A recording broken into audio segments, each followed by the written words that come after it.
orgullo patrio sentí al ver la revista esta semana que trae en la tapa al pacifista y cooperativo dignísimo gobernador de Antioquia, doctor Álvaro Uribe Vélez. Un hombre de mano firme y pulso armado, líder que impulsa con su aplomado cooperativismo pacíficas autodefensas, y él, iluminado en los soles de Faruc, ha dado en llamar convivir. Acierta la revista Semana en cabeza del diligente vástago de César Gaviria al proyectar sobre el escenario nacional a esta neolumbrera neoliberal de esta nueva época, caray. Es que a Álvaro le cae el país en la cabeza. Él vislumbra todo este gran país como una zona de orden público total, es decir, como un solo convivir, caray, donde la gente de bien, por fin, podamos disfrutar de la renta en paz como debe ser. Y será él quien por fin traiga a los redentores soldados norteamericanos, quienes humanizarán el conflicto y harán de Uribe Vélez el dictador que este país necesita. Buenas noches. Siendo el primer presidente de Colombia electo en el nuevo siglo, Álvaro Uribe Vélez ha escrito un gran capítulo en la historia del país, en gran parte por su política de seguridad democrática y sus acciones en contra de los grupos al margen de la ley y autores de la violencia.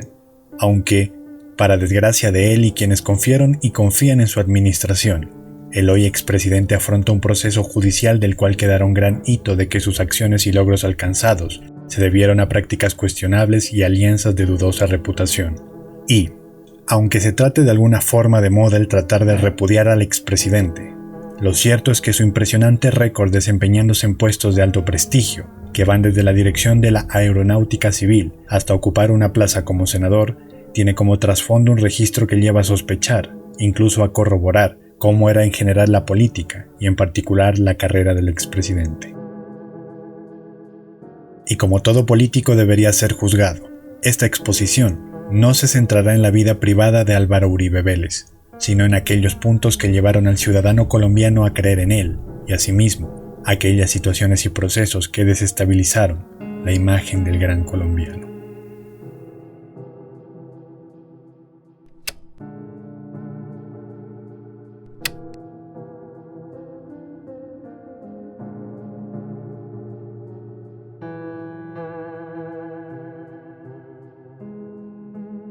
Hijo de Alberto Uribe Sierra y Laura Vélez Uribe, el primero ganadero y la segunda, probablemente la primera influencia política para Álvaro Uribe, concejala, quien, con anterioridad, participó en el plebiscito de 1957 por los derechos políticos de las mujeres en Colombia. En el año 1972 inicia sus estudios en Derecho en la Universidad de Antioquia, reconocido según su entorno como un líder estudiantil antimarxista. 4 años después, obtiene su primer trabajo como jefe de bienes de las empresas públicas de Medellín, donde tuvo el deber de coordinar el traslado de El Peñol, zona que sufrió de inundación, para la construcción de una represa. A los 28 años de edad, Uribe fue nombrado como director de la Aeronáutica Civil y una vez finalizados sus deberes, en 1982 fue nombrado como alcalde de Medellín por el expresidente Belisario Betancur, pero su puesto como alcalde duró 5 meses debido a la presión rival. La razón, surgieron rumores que comprometían la integridad del gobierno colombiano, y aunque aquello le significó un retroceso, en el año 1984 logró ser parte del Consejo de Medellín hasta 1986, año en el que también fue elegido como senador en Antioquia bajo el movimiento Sector Democrático, durando en el cargo hasta 1994. Después de terminar sus estudios en Harvard, en el año 1993, Uribe se lanza como candidato para la gobernación de Antioquia y el 2 de enero de 1995, gracias al acompañamiento de la coalición Primero Antioquia, se posiciona como gobernador. Es en esta etapa en la que se empieza a formar la imagen de las políticas de Uribe, puesto que en la gobernación consolidó los consejos comunitarios para determinar las necesidades de los municipios. Varios de los tópicos buscaban soluciones ante el problema de las FARC, el ELN y las consecuencias que estos tenían en los territorios. Para ello, Uribe estableció relaciones con militares y empresarios para la consolidación de las cooperativas de seguridad rural conocidas como las Convivir. El dirigente trabajó con al menos 68 de estos grupos, dando de baja a 8 por incumplimiento en misión. Aquí es donde explota la controversia paramilitar y la parapolítica. El entorno de Uribe explica que las Convivir fueron promovidas por los gobiernos de César Gaviria y Ernesto Samper en el año 1994. La ley permitía el establecimiento de las autodefensas, siendo Uribe quien conformó al menos 70 grupos durante sus años en Antioquia. Después de todo el recorrido hecho y el prestigio que había cosechado, en el año 2002 consigue la presidencia de Colombia, logrando obtener el puesto en la primera vuelta de las elecciones, para después modificar la Constitución hasta conseguir el segundo periodo presidencial, permaneciendo así un total de 8 años en el poder.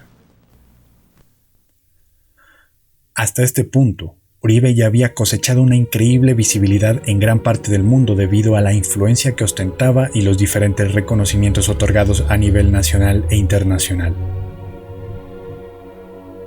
Con el pasar del tiempo, cada uno de aquellos títulos quedaron manchados por las polémicas y los extraños procesos de un presidente que en su día fue llamado el Gran Colombiano.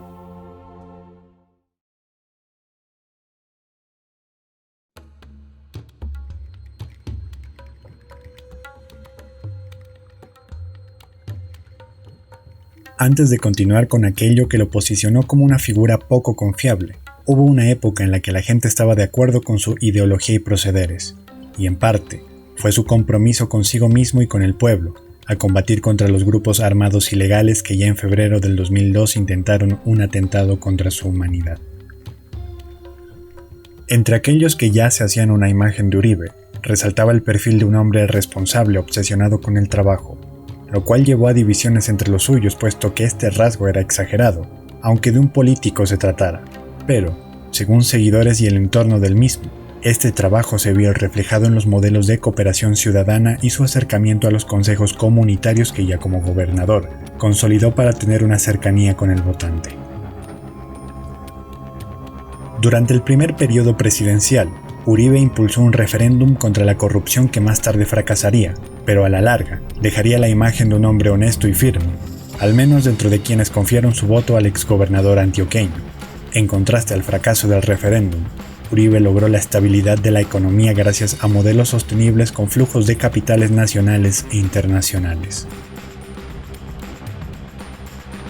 Ya con un precedente entre los votantes, otros de los puntos que llamó la atención entre quienes seguían su política era la recuperación del monopolio de las armas para el Estado colombiano y el apoyo a las fuerzas militares, dejando así en claro que la intención de Uribe era combatir a los grupos armados y terminar la hegemonía de estos en varios puntos del territorio, y así dio forma a la política de defensa y seguridad democrática, la cual se encargaba de asignar altos presupuestos a las Fuerzas Armadas, instalar las redes de informantes, los beneficios para los desmovilizados, el incremento de recompensas y estímulos para la denuncia ciudadana.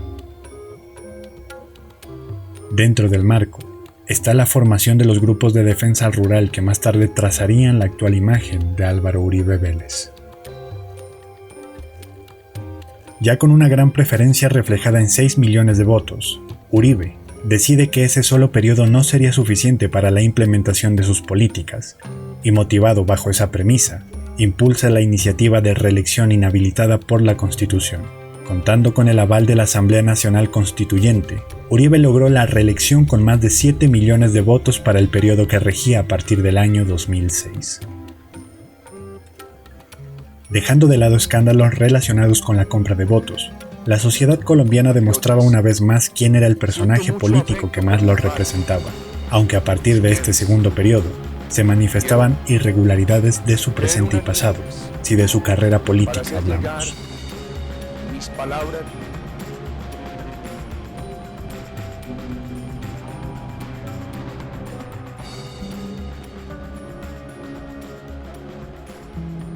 Reconocido al final de su periodo como el mejor dirigente iberoamericano según el comité editorial del grupo Intereconomía, Uribe enfrentaba escándalos producto de asuntos relacionados con el tema de la yidis política y las chuzadas, que ya eran tema recurrente de los medios de comunicación, aunque ya desde aquel nombramiento como director de la aeronáutica había ciertas casualidades, afirmando incluso que aquellas vienen desde quien fue su padre.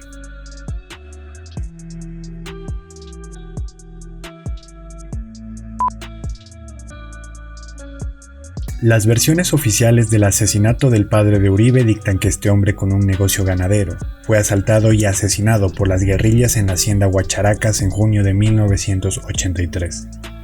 9 meses después de aquel suceso, se presentó otro sin aparente relación.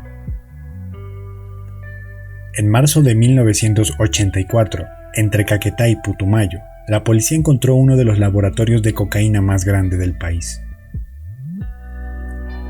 El complejo conocido como Tranquilandia, propiedad de Escobar, había sido desmantelado y mientras el proceso era llevado a cabo, las autoridades encontraron un helicóptero modelo Hughes 500 de matrícula colombiana HK2704X. En un inicio esto no significa nada, pero una investigación posterior reveló que este vehículo pertenecía a Alberto Uribe Sierra. Tiempo después, el piloto de la familia Uribe, Bernardo Rivera, negó que hubiese alguna relación entre Escobar y Uribe, alegando que probablemente la nave habría sido vendida después de la muerte de Uribe padre. Aún así, opositores no piensan igual. Un ejemplo sobresaliente, Iván Cepeda. Aunque este asunto parece estar más en la sombra que cerca de una respuesta, el hecho respaldaría otros que relacionan al expresidente con ciertos temas comprometedores.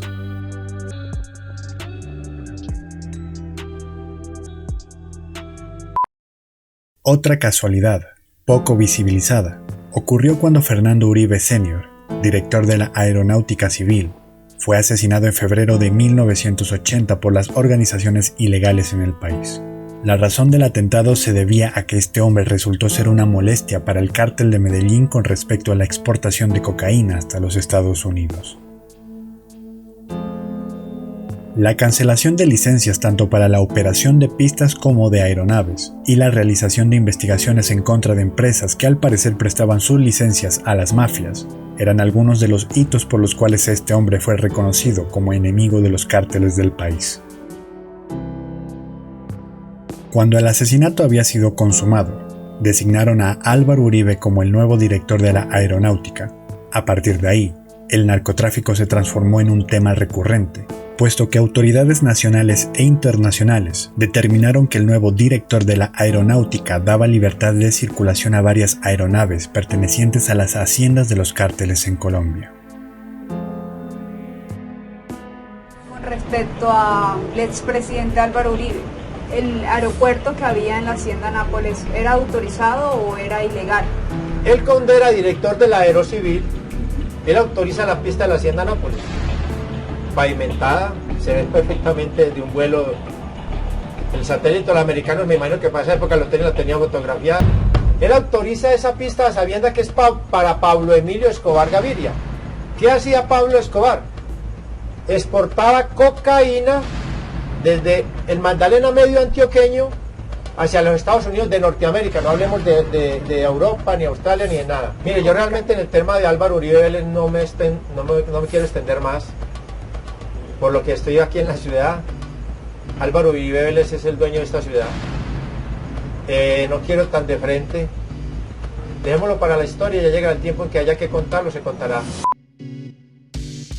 Durante la estancia de Uribe en la aeronáutica, también se suscitó otro atentado, esta vez contra quien en su día fue el ministro de Justicia, Rodrigo Lara Bonilla.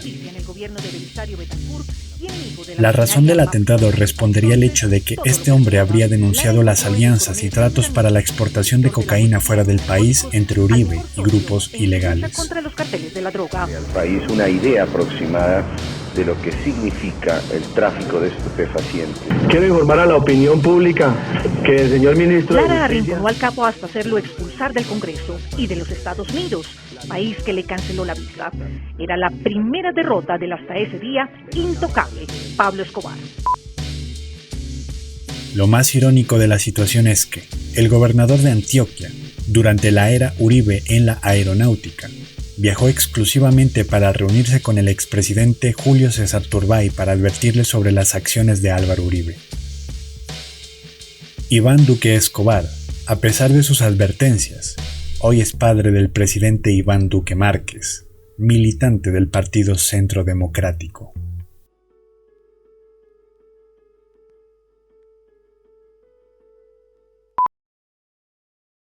Poco después de su nombramiento como presidente, en febrero de 2003, se suscitó un nuevo atentado. El lugar sería el Club Social El Nogal. El lugar, en un día normal, podría pasar inadvertido como otra edificación más de la capital. El tema es que las sospechas de ser un centro de dudosa reputación llegó cuando surgieron rumores de que en las salas del edificio se celebraban reuniones con el fin de determinar la creación de las AUC para erradicar manifestaciones de los ideales socialistas y comunistas que surgían en el país. Esto parecía confirmarse con la recurrente presencia de Salvatore Mancuso, jefe de las Autodefensas Unidas de Colombia. De allí, la razón por la que las FARC realizaron el atentado contra el Nogal. Algunos de los miembros del club, en el cual los medios de comunicación no podían hacer acto de presencia, comentan que en aquel lugar se hacían reuniones para planificar atentados y a su vez negociar los términos de la desmovilización. Toda esta información ronda entre los círculos de los jefes de Estado durante el periodo de Uribe y en las FARC, quienes aparentemente tenían conocimiento de lo que sucedía detrás de las puertas de El Nogal.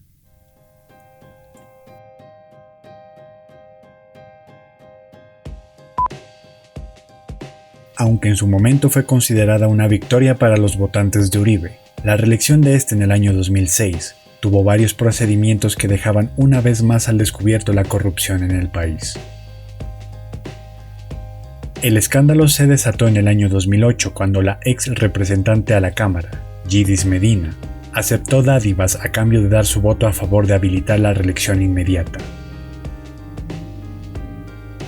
Para Yidis, las cosas no terminaron bien, puesto que a pesar de llevar el caso a la Suprema Corte de Justicia, Uribe negó que haya ofrecido tal cosa como un soborno.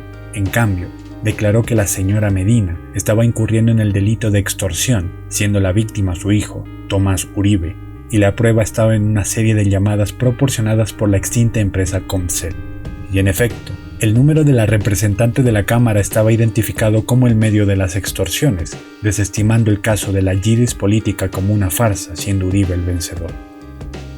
Aunque Jaime Araujo Rentería, siendo en 2008 magistrado de la Corte Constitucional, fue de los pocos que salió a declarar que la reelección de Uribe fue inconstitucional y por lo tanto ilegal. Asimismo, se realizó una colecta de firmas en el año 2007 para legitimar un tercer mandato, pero este último proceso falló a causa de irregularidades en el trámite en el año 2010. La información expuesta es solo una recopilación de las sospechas más graves que se atribuyen a Álvaro Uribe Vélez durante su mandato presidencial y de las cuales, el más veraz de los datos, yacen entre los altos jefes del Estado y los grupos al margen de la ley.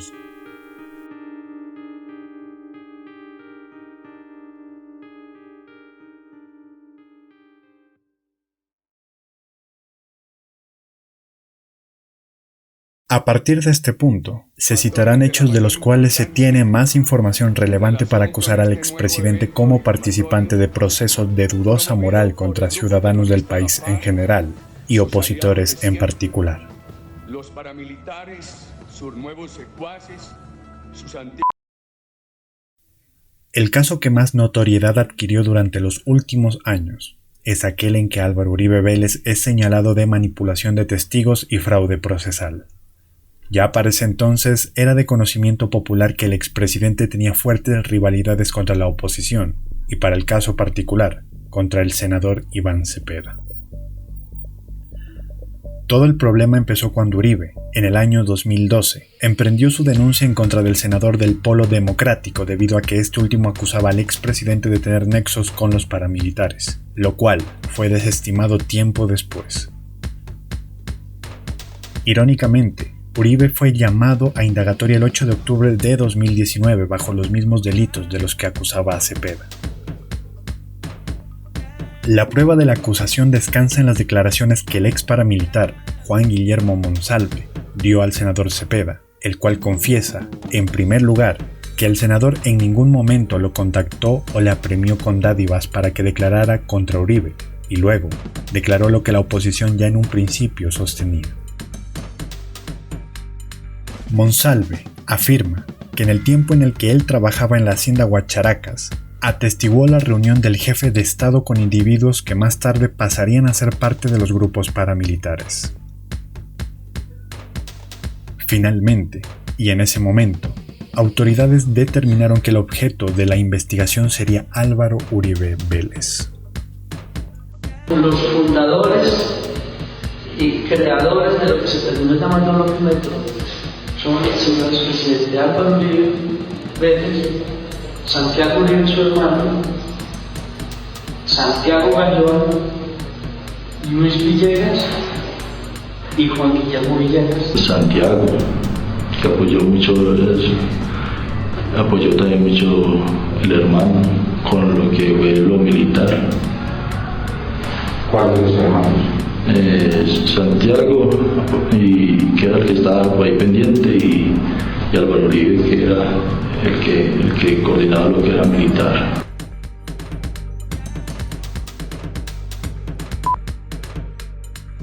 Otro de aquellos delitos de los cuales ha desprendido una intensa cobertura mediática ha sido el caso de las chuzadas. El objetivo de estas operaciones eran los opositores de Uribe, es decir, defensores de derechos humanos, ONGs y políticos de izquierda. Por este hecho, fue condenado y encarcelado el director del DAS, Jorge Noguera. Más tarde, la Comisión de Acusaciones de la Cámara de Representantes pidió investigar al presidente. Esto debido a que el alto tribunal recopiló una serie de acusaciones en donde las víctimas señalaban a Uribe como el responsable y dirigente de tales intercepciones. Una vez puesta la denuncia, la única defensa a favor de estos actos, según el subdirector del DAS, José Miguel Narváez, era que esto hacía parte de la política de seguridad democrática impulsada por la administración de Uribe. Que había una serie de pruebas que apuntaban a que fuera el DAS, el Departamento Administrativo de Seguridad, porque los teléfonos eran interceptados, nos incluían micrófonos en la sala plena. Eso no fue chisme, nosotros después oímos las grabaciones. ¿La señora de los tintos? La señora de los tintos, la que nos ponía el micrófono. Amén de ello, había amenazas. Hoy hablé con un magistrado de la sala penal, amenazas de muerte una vez que salió a la calle. Hubo una serie de agresiones desde el momento en que la Corte profiere las primeras medidas contra algunos congresistas por el tema de la parapolítica. Congresistas que, reitero, eran del partido de gobierno del expresidente Uribe.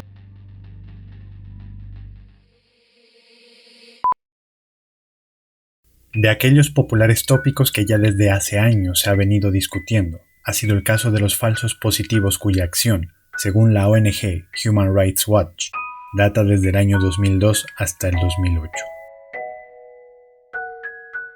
Por su parte, en la investigación citada por el Centro Nacional de Memoria Histórica titulada Ejecuciones extrajudiciales en Colombia 2002-2010, obediencia ciega en los campos de batalla ficticios, determinan que al menos 10.000 víctimas del conflicto se categorizan como casos de falsos positivos. Estas acciones se cometían con el fin de adulterar los números de las bajas enemigas para la obtención de recompensas. El procedimiento era la ejecución de personas de bajos recursos y entornos rurales atraídos con la esperanza de obtener empleo.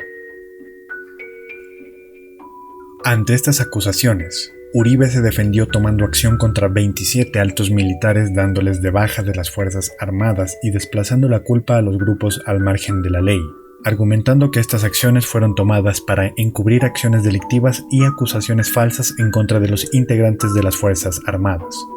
Lo cierto es que las autoridades han abierto procesos contra 800 uniformados de bajo rango y 16 generales activos y retirados.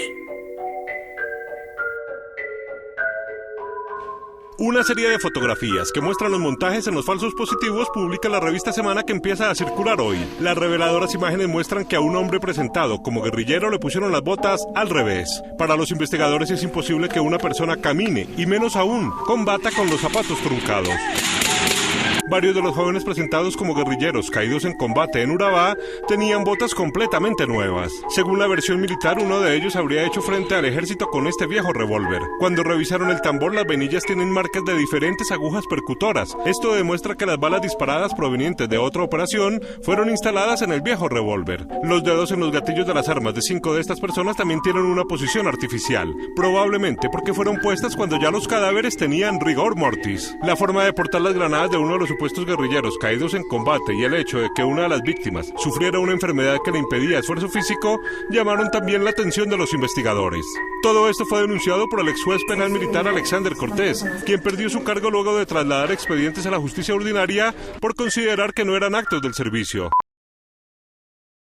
Dejando de lado lo acontecido en su época como presidente, Álvaro Uribe Vélez ha tenido que declarar por otros hechos de la época en la que ostenta el cargo de gobernador en el departamento de Antioquia: las masacres del corregimiento de La Granja, El Aro y el asesinato del líder social Jesús María del Valle.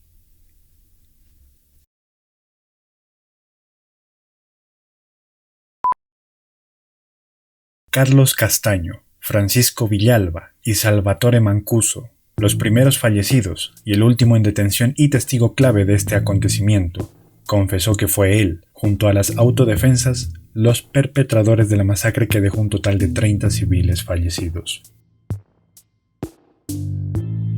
El motivo de la masacre se justifica en el hecho de que los paramilitares tenían fuertes sospechas de que los civiles tenían nexos con las FARC y por ello procedieron con las indagaciones y torturas que finalmente terminaron con la ejecución de los sospechosos.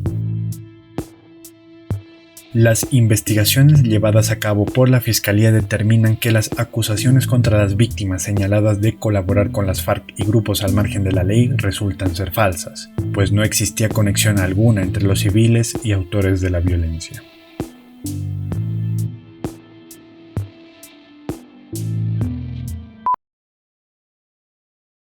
Bueno, él participó, tengo conocimiento que estuvo en lo que se denominó la masacre del Aro, ya que este hecho pues tuvo mucha connotación pública.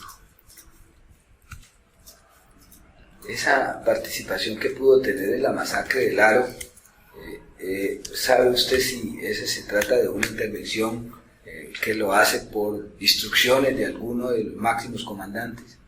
Claro, esa fue una incursión ordenada por el comandante Carlos Castaño. Además de esa militancia que usted le conoció al ciudadano Francisco Villalba, ¿supo usted si ese señor en algún momento fue privado de la libertad, cayó detenido, etcétera? Sí, él estuvo, él se entregó. ¿En qué año recuerda usted que él se entregó? No recuerdo en qué fecha se entregó, pero él se entregó y estuvo en Itagüí y posteriormente me lo volví a encontrar en la cárcel de La Picota en el año 2008, principios de 2008. No me queda ninguna duda, doctor, que después de haber observado toda esta situación, que fue un crimen de Estado. Cuando usted dice un crimen de Estado, ¿en qué contexto podemos ver? Hablo que sectores poderosos del país tuvieron que ver en la muerte de Villalba, porque Villalba era incómodo por el conocimiento de la masacre del Aro, porque constantemente se refería a eso, porque era reiterativo en seguir implicando a ciertas personas del establecimiento en eso. Hay que tener en cuenta, doctor, que nosotros estamos al lado del Estado, defendíamos al gobierno, éramos más uribistas que doña Lina, y ante todo pues estábamos también apoyando al gobierno en su pelea con la Corte Suprema. Inclusive cuando yo le pregunto quién es el jefe, pues yo me imaginaba que el jefe era el jefe del fiscal, pero no, el presidente era, el jefe es algo de Así como se escucha en las declaraciones, las palabras de Diego Murillo Bejarano resultaron ser la clave para que algunos medios de comunicación y políticos de la oposición señalaran a Uribe como coautor de los actos de lesa humanidad contra el pueblo y del asesinato de Francisco Villalba, alias Cristian Barreto. Declaró que Álvaro Uribe, la gobernación de Antioquia y militares sabían acerca de la masacre y serían quienes cometerían tal atentado, o en su defecto, lo permitirían. Las declaraciones cuentan que el 22 de octubre de 1997, un grupo de 50 hombres de las autodefensas campesinas de Córdoba y Urabá, conocidos por los locales como los Mochacabezas, llegaron al corregimiento de El Aro y asesinaron a un total de 17 personas. La razón oficial de esta intervención sería que en la zona había un total de 8 secuestrados por las FARC. Por su parte, Villalba comentó que esta masacre era una de las planeadas por distintos grupos, incluido el gobernador de Antioquia, dentro de un itinerario de magnicidios. Desde la declaración de Villalba, este caso ha presentado varias inconsistencias, por lo cual son necesarias investigaciones para aclarar lo sucedido en 1997, aunque ya en el año 2006, la Corte de Derechos Humanos condenó al Estado colombiano por actos de omisión, pagando un total de $1.1 millón a las familias de las víctimas. ¿Quién estaba presente? Álvaro Uribe y Santiago Uribe, el señor Mancuso, Cobra, 90, Carlos Castaño, mi persona, Junior y los 22 hombres que yo tenía bajo mi mando. Hace usted referencia que ese es el grupo de Papagayo y que están en Puerto Valdivia, Tarazá, Caucasia, Los Llanos Altibajos, Santa Rosa y que Santiago Uribe es el dueño del grupo. ¿Por qué dice usted eso? Porque yo me crié en la organización desde la edad de 9 años. Yo llegué a Antioquia con la Kika, ingresé a las autodefensas a los 10 años, conozco todo el rodaje de las autodefensas y la mayoría de las personas que entraron. Villalba asegura que Santiago Uribe le ofreció hombres y armamento para hacer la incursión en El Aro, donde murieron 19 personas. Él llevó más personal, me dijo que si yo necesitaba gente, él me prestaba más gente. Yo le dije que no, que los 22 hombres que yo tengo estaban muy bien entrenados para hacer cualquier asalto, cualquier combate. No expresé el nombre de él porque no había necesidad, porque estábamos hablando del personal que me estaba prestando. No hubo necesidad de nombrarle a Álvaro Uribe. ¿Quién le estaba prestando personal? El hermano, Santiago Uribe. ¿Usted lo conocía? Sí, yo lo distingo a él. El hermano Santiago Uribe. Según Villalba, la incursión en El Aro se planeó por instrucciones del exgobernador Álvaro Uribe con el fin de rescatar en un operativo silencioso a su primo Mario Uribe, secuestrado con otras 6 personas por las FARC. Porque por ese señor yo hice esa masacre, porque donde ese señor no hubiera estado en ese secuestro, la masacre no se hubiera perpetrado. De acuerdo con Villalba, quien temía por su vida, según lo advirtió en esta declaración, Álvaro y Santiago Uribe se reunieron nuevamente con Carlos Castaño para felicitarlo por el operativo. Defensor de los derechos humanos, conocido también como la Dignidad de Antioquia, Jesús María Valle fue asesinado en su oficina ubicada en el centro de Medellín en febrero de 1998, después de haber denunciado la participación de militares de la Cuarta Brigada en las masacres de los corregimientos de La Granja y El Aro. La Corte Interamericana de Derechos Humanos instó, en el año 2008, al gobierno de Colombia a investigar los actos cometidos y asumir la responsabilidad de los hechos. 10 años después, el consejero presidencial para los derechos humanos, Guillermo Rivera, declaró que el gobierno no tomó las medidas necesarias para garantizar el derecho a la vida de Jesús María Valle. Por los actos cometidos, el Tribunal de Medellín ratificó, en el año 2018, la condena de 30 años en prisión contra los hermanos Jaime Alberto y Francisco Antonio Angulo Osorio por ser coautores del asesinato. En este apartado, también es necesario mencionar el caso de Andrés Felipe Arias, por el escándalo del agroingreso seguro, aunque este tema y otros más que marcaron la historia de la política colombiana probablemente tengan su propio espacio para ser desarrollados.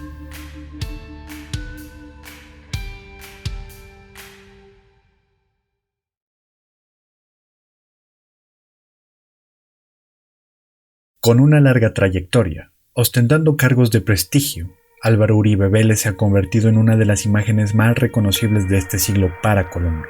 Y así como se hizo ícono, también se convirtió en el objeto de constante repudio de un país cuya política se ha visto bastardeada con escándalos, de los cuales poco a poco parece salir la verdad. Con respecto a él, solo queda confiar en los procesos que se puedan emprender y que de aquello salga una verdad satisfactoria a las demandas de la sociedad colombiana. Y con respecto al ciudadano, sea este quien apoye a Álvaro Uribe o reniegue de su persona, las rivalidades han hecho que el país se desintegre en un sistema bipartidista que ha traído conflictos tanto en las pantallas como fuera de ellas, dando así por sentado la influencia que Uribe tiene sobre el país más allá de ser un funcionario público. Quizá en este punto de nada sirva defender o atacar, sino más bien reconocer el bien o el mal que ha hecho al país y aceptarlo. Ante los gritos de la mujer que los indicaba de paracos, la reacción del hombre fue pedirle a la policía que se la llevara del lugar, pero ella incrementó sus insultos y su contraparte se salió de control propinándole un fuerte golpe.